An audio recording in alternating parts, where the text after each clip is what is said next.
আপনার সন্তান যত খারাপ হোক, 8টি কথা আপনার সন্তানকে বললে সন্তান ভালো হয়ে যাবে। সন্তানে আদর্শ চরিত্রবান হিসাবে গড়ে তোলার প্রত্যেক পিতামাতার স্বপ্ন এবং দায়িত্ব।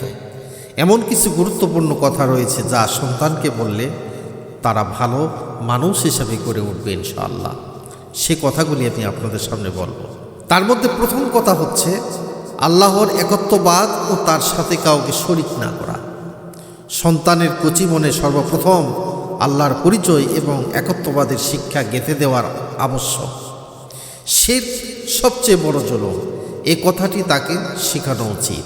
আল্লাহ রাব্বুল আলামিন কোরআনে কারীমের মধ্যে বলেন, ওয়াইয ক্বালা লুকমানু লিইবনিহি ওয়া হুয়া ইয়াইযুহু ইয়া বুনাইয়া লা তুশরিক বিল্লাহ ইন্নাশ শিরকা লাযুলমুন আযীম। স্মরণ করো যখন লোকমান তার পুত্রকে উপদেশ দিতে গিয়ে বলেছিল, হে বৎস, আল্লাহর সাথে শিরক করো না, নিশ্চয় শিরক হচ্ছে চরম জুলুম। দ্বিতীয় নাম্বার, সালাত প্রতিষ্ঠা করা, অর্থাৎ নামাজ প্রতিষ্ঠা করা। আল্লাহর আনুগত্যের অন্যতম প্রধান নিদর্শন হলো সালাত। সন্তানকে শিশুকাল থেকেই সালাত কায়েম করার তাগিদ দেওয়া এবং এর জন্য দোয়া করা উচিত। কোরআনে কারিমে আল্লাহ বলেন, হে আমার প্রতিপালক, আমাকে নামাজ প্রতিষ্ঠাকারী বানান এবং আমার বংশধরের মধ্য থেকেও নামাজ প্রতিষ্ঠাকারী বানান। হে আমার প্রতিপালক, আমার দোয়া কবুল করো। 3 নম্বর হচ্ছে সর্বদা সত্য কথা বলা। সত্যবাদিতা একটি মহৎ গুণ বা মানুষকে পুণ্যের পথে পরিচালিত করে এবং জান্নাতের দিকে নিয়ে যায়। সন্তানকে সর্বদা সত্য কথা বলার গুরুত্ব বোঝাতে হবে। 4 নম্বর, পিতামাতার প্রতি সদ্ব্যবহার করা। আল্লাহর ইবাদতের পরই পিতামাতার প্রতি সদ্ব্যবহার করার নির্দেশ দেওয়া হয়েছে। তাদের প্রতি দয়া ও সম্মান, ভালোবাসার শিক্ষা দেওয়া অত্যন্ত জরুরি। কোরআনে কারিমে আল্লাহ রাব্বুল আলামিন বলেন, ওয়াকাদা রাব্বুকা আল্লা তা'বুদু ইল্লা ইয়াহু ওয়া বিল ওয়ালিদাইনি ইহসানা। তোমার প্রতিপালক আদেশ দিয়েছেন যে তোমরা তাকে ছাড়া অন্য কারও ইবাদত করবে না এবং পিতামাতার সাথে সদ্ব্যবহার করবে। 5 নম্বর, উত্তম চরিত্র ও সুন্দর আচরণ গঠন। উত্তম চরিত্র মুমিনের অন্যতম শ্রেষ্ঠ সম্পদ। কিয়ামতের দিন মিজানের পাল্লায় এটি সবচেয়ে ভারী আমল হবে। হাদিস শরীফে রাসূল সাল্লাল্লাহু আলাইহি ওয়াসাল্লাম বলছেন, মা মিন শাইইন আসকালু ফি মিজানিল মুমিনি ইয়াউমাল কিয়ামাতি মিন হুসনিল খুলুক। কিয়ামতের দিন মুমিনের আমল নামায় সুন্দর আচরণের চেয়ে অধিক ভারী আমল আর কিছু হবে না। এই হাদিসটি তিরমিজি শরীফে লেখা আছে। 6 নম্বর হচ্ছে জ্ঞান অর্জন করা।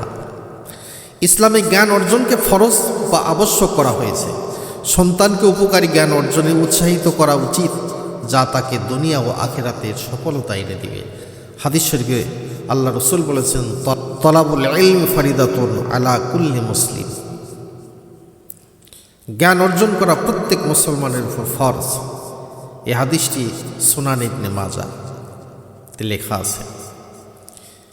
7 নম্বর, সৃষ্টির প্রতি দয়া ও অনুভূতির প্রদর্শন। সকল সৃষ্টির প্রতি দয়া ও ভালোবাসা প্রদর্শন আল্লাহর রহমত লাভের একটি বড় উপায়। এই শিক্ষা শিশুদের কোমল হৃদয়ে পতিত করা উচিত। প্রত্যেক পিতামাতাকে এ বিষয়ে শিক্ষা দেওয়া সন্তানদের, ছেলে মেয়েদেরকে উচিত। আর রাহিমুনা ইয়ারহামুহুর রহমান আরহামু মান ফিল আরদি ইয়ারহামকুম মান ফিস সামা। দয়াশীলদের প্রতি পরম দয়াময় আল্লাহ তাআলা দয়া করেন। তোমরা পৃথিবীবাসীর প্রতি দয়া করো, তাহলে যিনি আসমানে আছেন তিনি তোমাদের প্রতি দয়া করবেন। হাদিসটি সুনানে তিরমিজি ও আবু দাউদ শরীফে। 8 নম্বর, কৃতজ্ঞতা প্রকাশ করা। আল্লাহর নিয়ামতের জন্য এবং মানুষের উপকারের জন্য কৃতজ্ঞতা প্রকাশ করা একটি মহৎ গুণ। কৃতজ্ঞতা নিয়ামতকে বৃদ্ধি করে। আল্লাহ পাক কোরআনে কারিমের মধ্যে বলেন, লাইন শাকারতুম লা আযীদান্নাকুম ওয়া লাইন কাফারতুম ইন্না আযাবি লাশাদীদ। যদি তোমরা কৃতজ্ঞতা স্বীকার করো তবে আমি তোমাদেরকে অবশ্যই বাড়িয়ে দিব। তার মানে নিয়ামত বাড়িয়ে দিবে। আর যদি তোমরা অকৃতজ্ঞ হও তবে নিশ্চয় আমার শাস্তি অত্যন্ত কঠোর।